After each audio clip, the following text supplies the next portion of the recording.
Graça e paz, meus irmãos. Momento de devocional. Tomem as vossas Bíblias no livro de Apocalipse, capítulo 4, versículo 11. Vamos ao texto.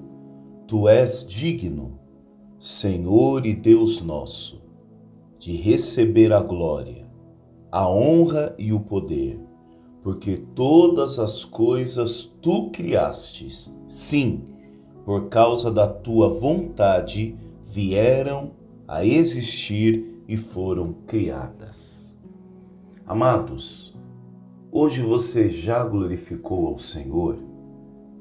Como é bom saber que nós não somos fruto do acaso. Como é bom saber que a nossa existência parte de alguém, daquele que não existe, pois ele é. E se ele é, ele será. Foi o que ele disse em Êxodo: eu sou o que eu serei.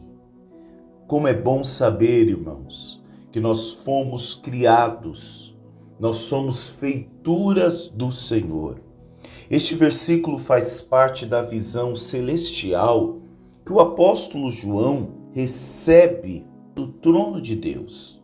Ao redor do trono, os 24 anciãos se prostram e adoram, reconhecendo que Deus é digno de tudo, porque Ele é o Criador de todas as coisas.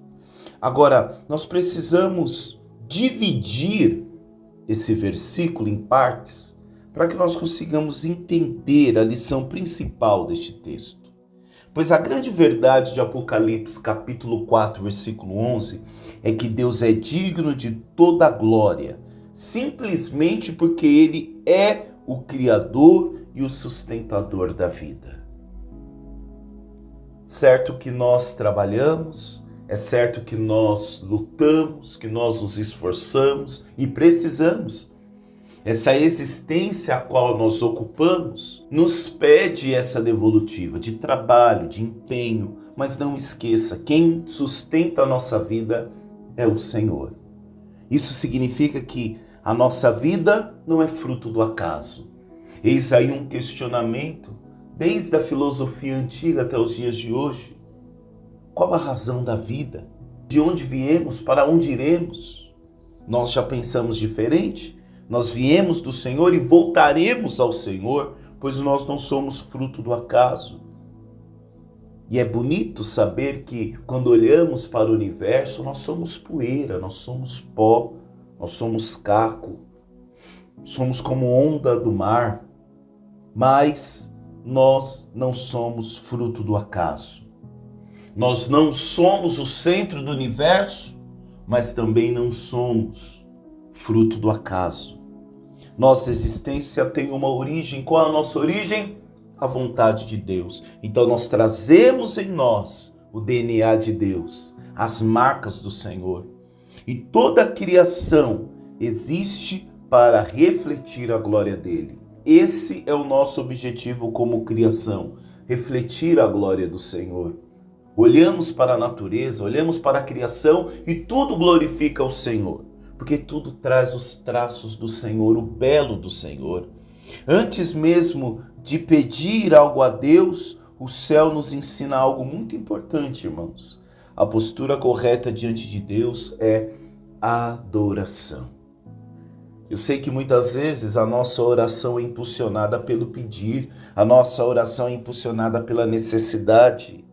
Mas quando nós olhamos a criação, quando olhamos para nós, o maior motor, a maior razão de irmos até o Senhor não deveria ser as necessidades, as circunstâncias, mas sim a adoração. Um ponto importante para nós aplicarmos esse texto no nosso dia é lembrar que a minha vida pertence a Deus. Você pertence ao Senhor.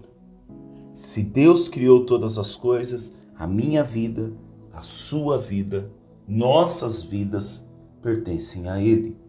E como aplicar isso de forma prática? Decidir viver o dia como alguém que pertence ao Senhor, pertence ao Criador. Alguém que tem um pai zeloso que cuida. Então, uma pergunta que pode nos nortear é: isso que estou fazendo glorifica a Deus? Porque nós somos chamados a refletir a glória dele. E refletir a glória dele em todas as áreas, em todos os gestos, sejam eles grandes ou pequenos. 1 Coríntios capítulo 10, versículo 31. Portanto, quer comais, quer bebais, ou façais qualquer outra coisa, fazei tudo para a glória de Deus. Que coisa linda seria se em todos os atos nós procurássemos glorificar a Deus. Segundo ponto, reconhecer Deus acima das circunstâncias. E isto é maravilhoso, porque antes que o houvesse, antes que houvesse uma palavra que ordenasse a criação de todas as coisas, Deus já era Deus, ele já existia. Em Apocalipse, a igreja aqui enfrenta a perseguição. Mesmo assim, o céu declara: Deus continua digno. Deus continua sendo digno de receber a glória, a adoração, o louvor. Mesmo em dias difíceis, irmãos, Deus continua no seu trono. Minha adoração, então, não depende das circunstâncias. Mesmo quando eu passo dificuldade, mesmo quando eu sofro, mesmo quando eu sou perseguido, e isso faz parte dessa existência. Muitas coisas são contingentes. Deus continua sendo Deus. Deus continua sendo Deus. Quando ele faz ou quando ele não faz, quando o milagre é realizado ou quando o milagre não é realizado, Deus continua sendo Deus. Salmo 103, versículo 19, o Senhor estabeleceu o seu trono nos céus e o seu reino domina sobre tudo. Torna a dizer, o seu reino domina sobre tudo. Nós estamos vendo nação contra nação, rumores de guerra. Nós estamos vendo a cada dia homens gananciosos tentando ocupar o poder, mas não esqueça o que o Salmo 103 diz. O seu reino domina sobre tudo. Você pode ter suas posições políticas, seja elas quais forem, mas não esqueça, no final, o único reino que irá dominar será o reino dos céus, o reino do Senhor. Terceiro ponto, desenvolver uma vida de adoração diária. O céu, irmãos, vive em adoração contínua. E isso nos ensina que adorar não é só cantar na igreja, é viver para Deus. Aliás, louvor não é só cantar. Louvor é um estilo de vida. Louvar a Deus é entender que todos os nossos atos, seja dentro ou fora da igreja, precisam vir carregados de louvor a Deus, como uma seta que aponta para o Senhor. E de forma simples, nós podemos transformar o nosso dia em um culto de adoração a Deus. Por exemplo, no começar do dia, comece agradecendo, louvando ao Senhor por mais um dia de misericórdias renovadas sobre a nossa vida. Comece agradecendo por mais uma oportunidade, porque se Deus nos deu mais um dia, Ele está nos dando mais uma oportunidade para viver o propósito, para se reconciliar, para ser melhor. É nas pequenas coisas que nós podemos reconhecer a Deus, exercendo gratidão. Tem louvor melhor, irmãos, do que ser grato, do que agradecer pelo que o Senhor já fez. E não ficar se preocupando com o que o Senhor ainda haverá de fazer ou terá que fazer. E sim agradecer porque Ele já fez. Salmo 96, versículo 4. Porque grande é o Senhor e muito digno de ser louvado. Ele é grande, Ele é maravilhoso, Ele é belo. Ele tem nos mantido, Ele tem nos dado livramento. E o quarto e último ponto, irmãos, para encerrar, entender que a minha existência tem um propósito. Ora, se todo o firmamento, tudo que Ele criou é para a glória dEle, o versículo diz que todas as coisas existem pela vontade de Deus. Então a minha vida não é aleatória. Existe um propósito de Deus para mim. E aqui fica um questionamento. Por que nós aceitamos o Senhor? Por que há um momento que a nossa alma cansada, porque uma alma longe do Senhor é uma alma fadigada, é uma alma cansada, é uma alma que vagueia procurando um lugar de descanso. É uma alma, irmãos, que pode sim ter conforto, mas não tem descanso, porque descanso só Ele nos dá. Agora fica um questionamento, por que aceitamos a Jesus? Há quem diga, eu aceito a Jesus porque eu quero ir para o céu. Amém, irmãos. Mas não seria mais lógico, então, quando nós aceitássemos Jesus, Jesus já tirasse a nossa vida para com Ele morar no céu? Se o objetivo é apenas morar no céu, já parou para pensar nisso? Por que você aceitou o Senhor? Por medo do inferno?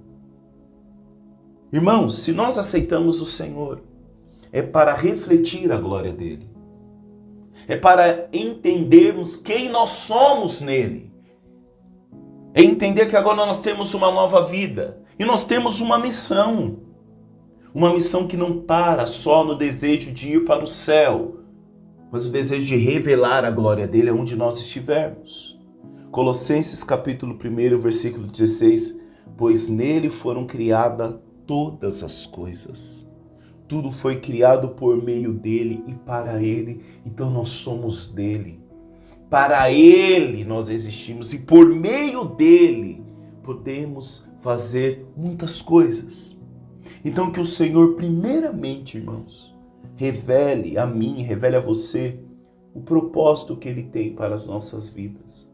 Para que assim, de forma integral e profunda, consigamos glorificá-lo com a nossa vida, com as nossas escolhas, com os nossos atos. Vamos orar? Pai querido, nós te agradecemos, Senhor, pois o Senhor está firmado em seu trono de glória. Te agradecemos, Senhor, porque diante da tua bondade, diante da tua misericórdia, só nos resta glorificar por todo o bem, por toda a graça que o Senhor tem realizado em nossas vidas. Senhor, não nos deixe viver uma vida sem propósito. Não nos deixe esquecer que nós somos feituras suas, que viemos de ti e voltaremos para ti. Não nos deixe esquecer, Senhor, que a nossa vida não é fruto do acaso. Não nos deixe esquecer, ó Pai, que nós temos um Pai, nós temos uma paternidade, nós temos uma identidade a corresponder. Ser cada dia mais parecido contigo através de Jesus de Nazaré. É o que oramos, é o que agradecemos no nome de Jesus. Amém. Forte abraço, meu irmão e minha irmã. Deus abençoe e até amanhã. Tchau, tchau. Fique com Deus.